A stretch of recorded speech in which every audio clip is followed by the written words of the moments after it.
Hi, welcome replay viewers, welcome live viewers to the broadcast. This is Janice Temple. Hi, how are you doing, Texas Belle? I missed the other person that came in. Hello. Hi, Nancy. Hi, Linda. Oh, hi, Sunny. Welcome, welcome. So I'm Janice Temple. Hi, how are you doing, Nancy? Hi, Sanal. Welcome. Hello. So I'm Janice Temple, World Black History on Periscope.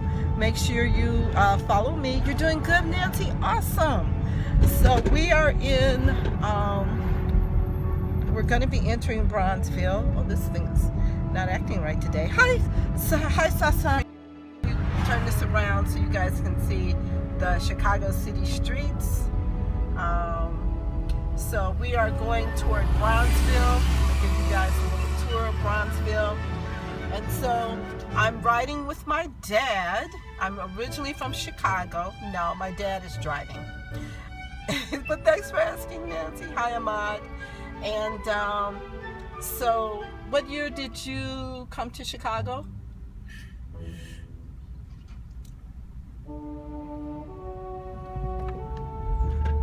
Hi, Enrique. What year did you come to Chicago?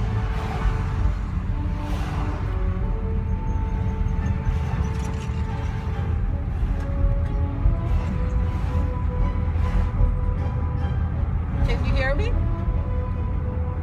Dad? Huh? What year did you come to Chicago? 1938. 1938. Okay. And you were? What? You were what, 7 years old? Yeah, 7 years old. 7 years old? Okay. All right. So, and so they were part of the migration to Chicago. And so when he came to Chicago, blacks could only live in a certain part of Chicago, and it was called Bronzeville. That was the name of the area. And so Bronzeville was between what streets?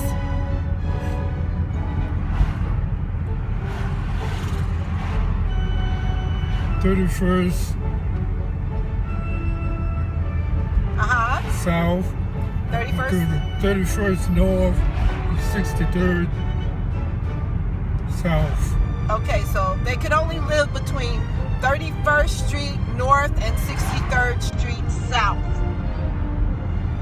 And that was like when he first came to Chicago as a little boy. And so the area was named Bronzeville for the color of the people's skin. So, and we're coming up on 43rd Street now. We're going to head down to 31st Street. I'm going to show you guys some historic landmarks down in that area of Bronzeville.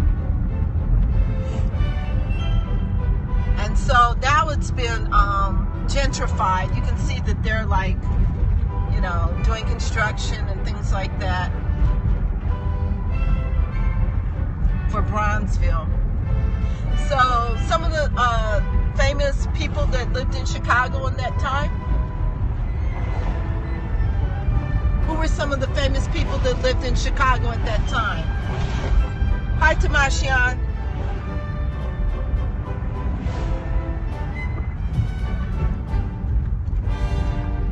Hello, how are you? So I'm showing Chicago. Just joined. What time? Oh, okay. Bronzeville during the... You said you came in 1938. So my father came to Chicago in 1938 when he's about 6 or 7 years old. That's when he came. And that's when Chicago was really, really segregated, and blacks could only live between 31st Street North and 63rd Street South. And right now we're on Cottage Grove, about 40th Street is where we are. So we're going to 31st, and I'm going to show you guys some landmarks over there.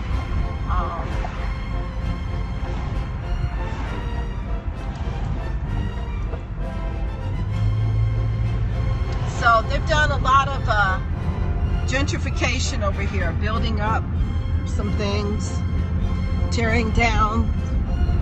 There used to be what used to be over here? Ida B. Wells Project. Ida B. Wells Projects used to be over here. And so they've torn a lot of it down.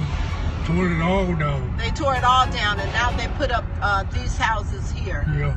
So this used to be the Ida B. Wells Projects, and that's like where they lived when they first came to Chicago. So she did a lot of work here in the city of Chicago. So we're now at like 38th Street. You can see ahead of you, I think that's the Sears Tower. So that's the Sears Tower straight ahead. So we're close to downtown.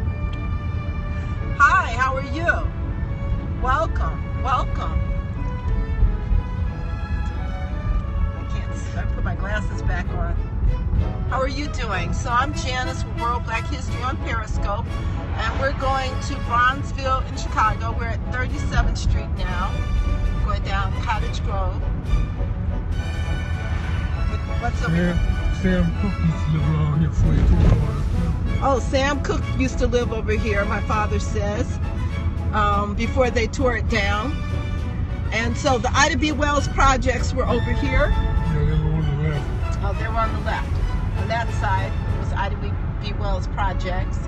Oh, who else lives over here? The off of 43rd Street, the blues man. Muddy Waters. Muddy Waters, yeah. Muddy Waters lived. His house is still standing over here too. So they have Douglas Tomb over there to the right. But we're gonna go to the Victory Memorial, and then to the building where John H. Johnson started Jet Magazine. So that's over here. So all of that was like in Bronzeville. So Bronzeville had its own banks, its own insurance companies, grocery stores, everything. Everything was contained. And on Sundays, people would dress in their Sunday best and walk up and down, and it was called the stroll at that time. That's what it was called. So now this is Lake Meadows over there to the left. So that's Lake Meadows. And then there's the club, the jazz club where Louis Armstrong played. Grand Terrace. What's the name of it? Grand Terrace. Grand Terrace, yes. We'll go to the Grand Terrace too. So I'll take you guys to that so you can see that. So we're coming up on 31st Street now, which is the beginning of Bronzeville. This is 35th Street. 35th Street. Oh, okay. This is 35th. Oh, yeah. This is where I want to be. 35th, not 31st. Yeah, you're right. Okay, so this is 35th. So over here, this building right here is the Supreme Life Building right there. Supreme Life Building. That's the building where John H. Johnson started Jet Magazine. This building right here. That's where he started Jet Magazine. And then, let's see. So where you want to park? Because I want to get out. You want to go in this parking lot over here? You want to do that? You want to park like in the White Castles lot or something, and then I can walk around?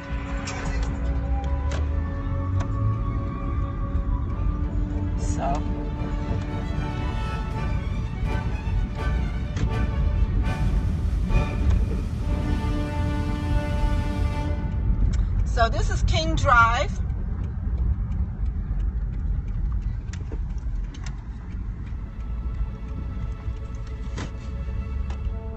Yeah, that's great. So I'm gonna get out and I'm gonna give you guys a close-up. So in the Supreme Life Building, it's an insurance building. It's like one of the first black ones in the nation.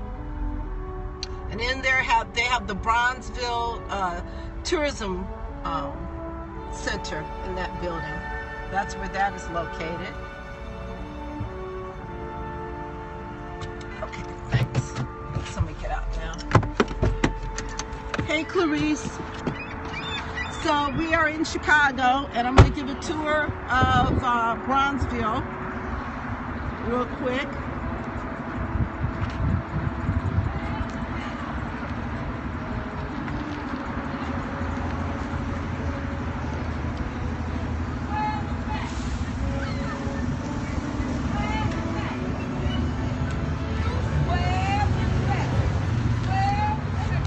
And this is what Chicago is looking like now. This is it. Okay, so this building right here, where the Seaway Bank is, get a better look at it. Okay. So Supreme Life, one of the first black insurance companies in the nation, is in this building. 3501 King Drive. And upstairs is where John H. Johnson started Jet Magazine. So, Supreme Life Building, built 1921, remodeled 1950. This was the longtime headquarters of Supreme Life Insurance Company, the first African American owned and operated insurance company in the northern United States. The firm was founded in 1919 by Frank L. Gillespie and moved into this building in 1921. To highlight its success, the company modernized the building in 1950, covering the original classical style facade with porcelain metal panels. It's one of the 9 structures in the Black Metropolis, Bronzeville Historic District. And it was designated a landmark by Mayor Harold Washington, Mayor Richard Daley on September 9, 1998. So that's what that building is right there. So that's the Supreme Life Building. And I'm going to take you guys now. I'm going to take you over to the Victory Memorial. Victory Memorial. So that's where we're going now. So this memorial was dedicated to the black soldiers. It's a gift from France. And I want to show you guys the Victory Memorial. So this is Bronzeville in Chicago.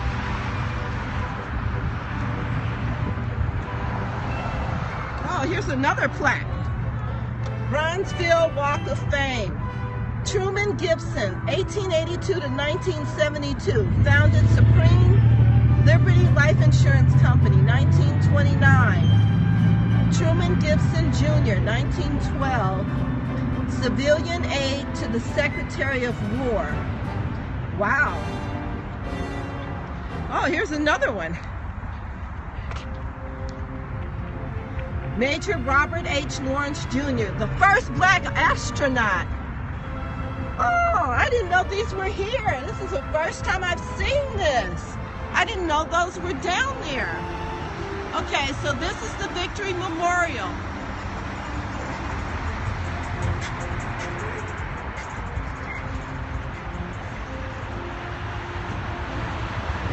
Let's continue history by voting. Yeah, I'm done. I'm not telling people to vote for her. Okay, so this is the Victory Memorial. And this is a gift from France to the black soldiers. It's beautiful artwork, isn't it?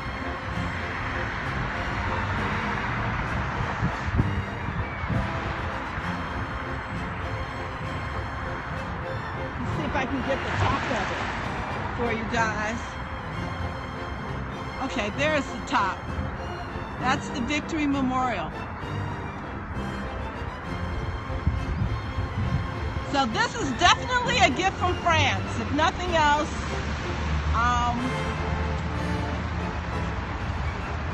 And now we're going to go to the Grand Terrace. It says American Art Bronze Jules Beecham and Son, Chicago, 1998. Art Brown's founder since 1885. I guess they must have redid some of the work on this. What does that say?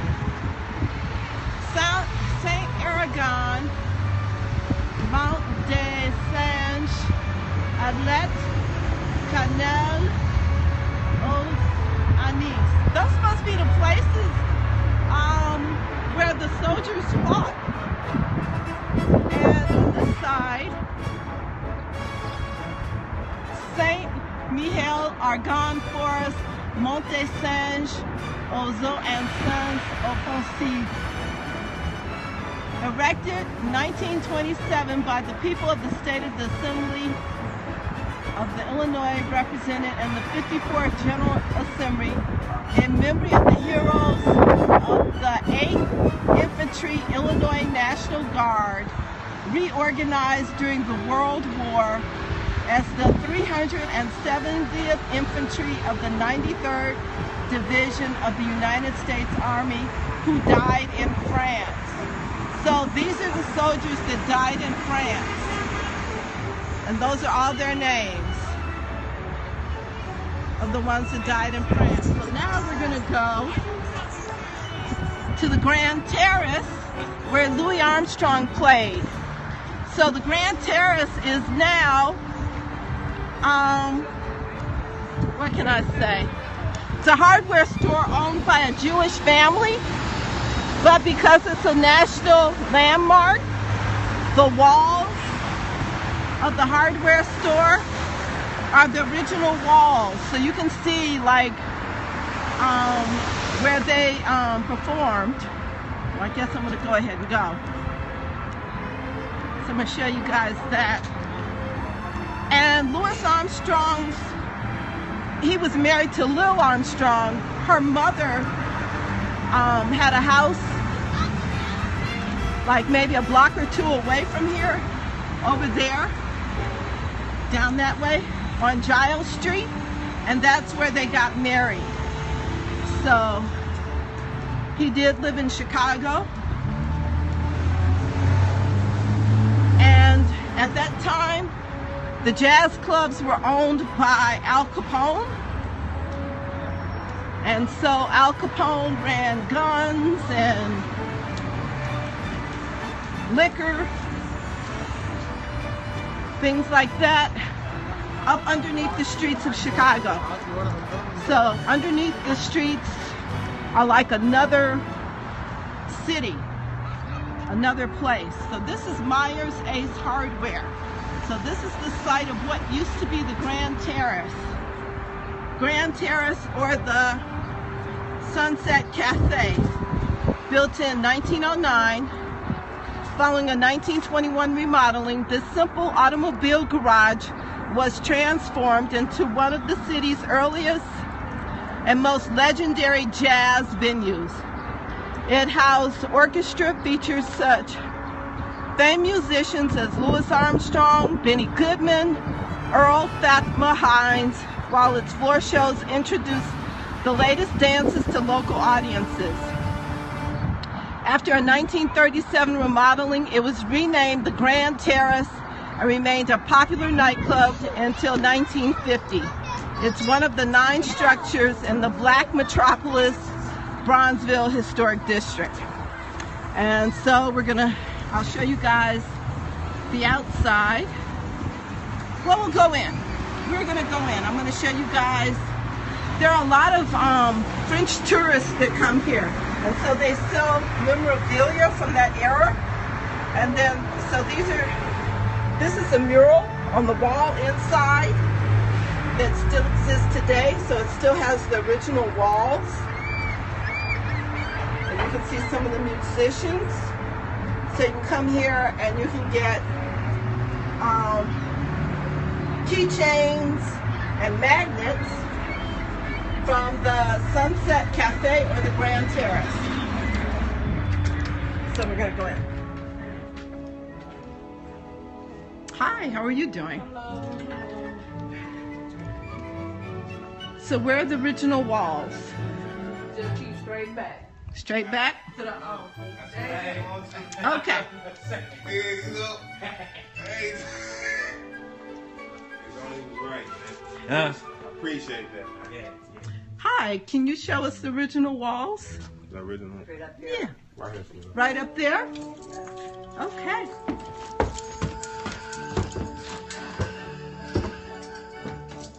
This is Myers Hardware Store now. It was originally the Grand Terrace, the Sunset Cafe, where Louis Armstrong performed, Benny Goodman, Fatima Hines. Okay, so this is the original mural that's on the wall right here. Oh, wow. Hi, how are you? Oh my God, that's amazing.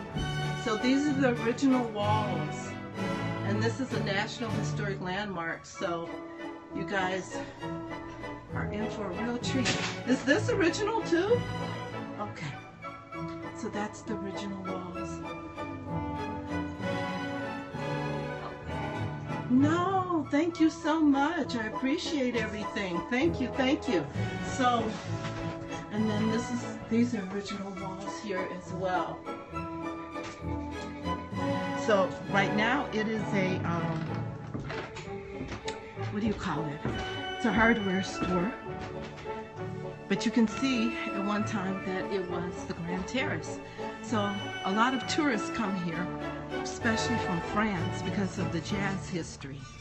They come to this location. And I want to show you guys some more memorabilia. Oh, you can, oh, okay, over here? Yes, I was looking for this sign. That's where it is. Okay, so this is the original sign as well. It says the Grand Terrace presents Rudy Greer's Autumn Follies, starring Doris Burge, Sun Ra and Orchestra.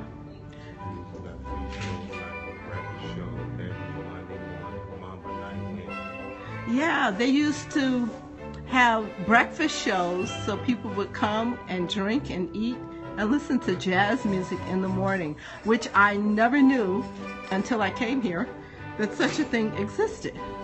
So I think these places were pretty much 24 hours back then. And yes, please. Yes, do show us more.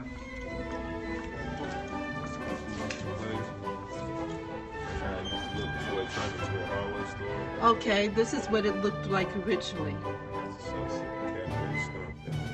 Ah, okay. So which one is Louis Armstrong? Do you know? One here?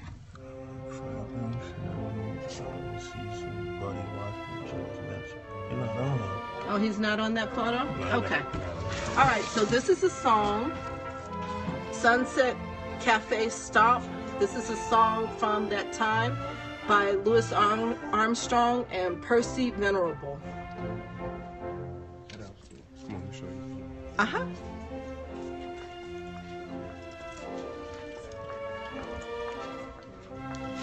Hi, how are you? Oh, okay, so they have postcards. That's one of the sons of the owners. Oh, you're one of the Yeah, I'm a Myers. You're a Myers? Yes. Well, it's a pleasure to meet you. I've been here before. I think I came on one of your off days. So, well, it's a pleasure to meet you. And thank you for keeping the history. You're welcome. So this is awesome. So if you guys come to Chicago, you have to come here and get some memorabilia. Uh-huh. That's a stamp? And it's on the side of the bill. Oh, yeah. Okay, yes. The Grand Terrace. Carl Dickerson Orchestra. Carol Dickerson Orchestra. Let me see if I can get that. Yes, Chicago's brightest pleasure spot. And that's what it was. That's the Myers family that bought this place. And then this is also a photo of the Grand Terrace as well. So that's what the building looked like. The Sunset Cafe, the Grand Terrace. So there were two Grand Terraces. And the other one is, yeah, there's two. So this is the second one. This is the second one. So thank you. Which one? Oh, that one up there? Yes, thank you. Thank you. You're welcome. So you guys have a good one. Thank you so much. Bye-bye. So I'm going to end this scope on, I guess, the building itself. So this is a little bit of Bronzeville. Bronzeville has a lot more history than this. But these are like 3 places that are right together that you come and visit and see. So you can see up there, those are the windows of the original building, and that's the original building there. Oh, they have a Black Metropolis Bronzeville map, which I did not see earlier. So I want to show you guys that.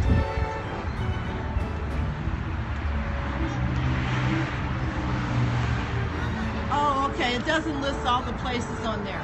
But they sell, in the hardware store, they do sell like maps and things listing those.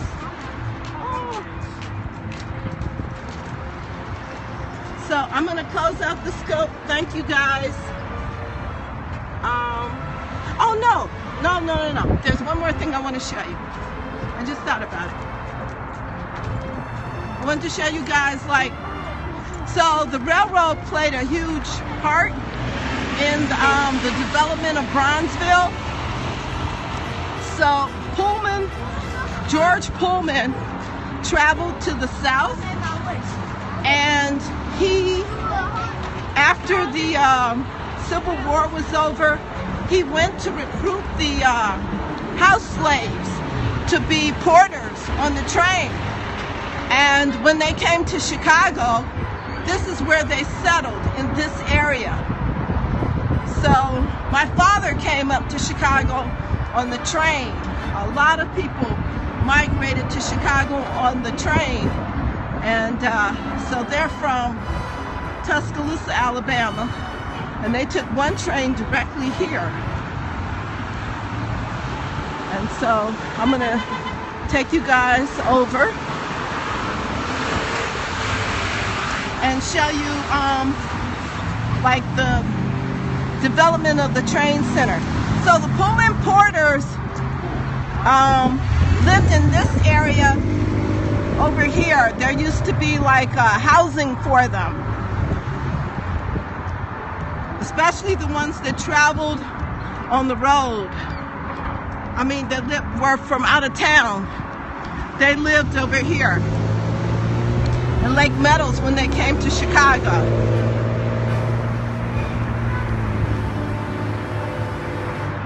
So, oh, my battery's dying. But I want to get this in before it dies. So, this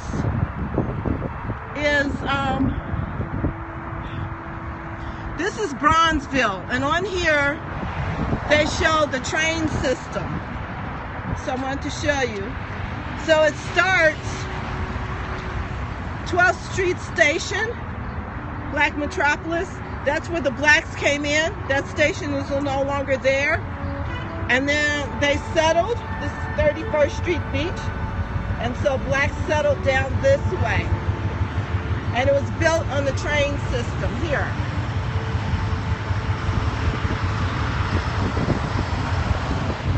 And so they have other things on here about Chicago.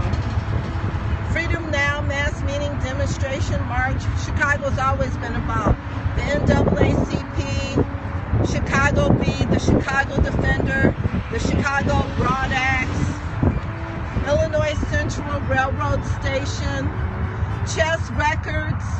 So these are a lot of Chicago landmarks here. Native Son, written by Richard Wright. Black Metropolis. Those are books. Burnham Park. So let's see, where are we? Liberty Life Insurance. Okay, so that's the building that I showed you guys first. So this is where we are. You are here. site of Plantation Cafe. So these are some of the other clubs that existed in Chicago. We just came from the site of the Sunset Cafe. Billie Holiday, Earl Hines, Louis Armstrong, Carol Dickerson, Art Sims, the Victory Monument. Oh, and then the King Branch Library. That used to be where the soldiers were stationed. So I'm going to close out. And thank you guys for joining me. And I will see you on the next scope.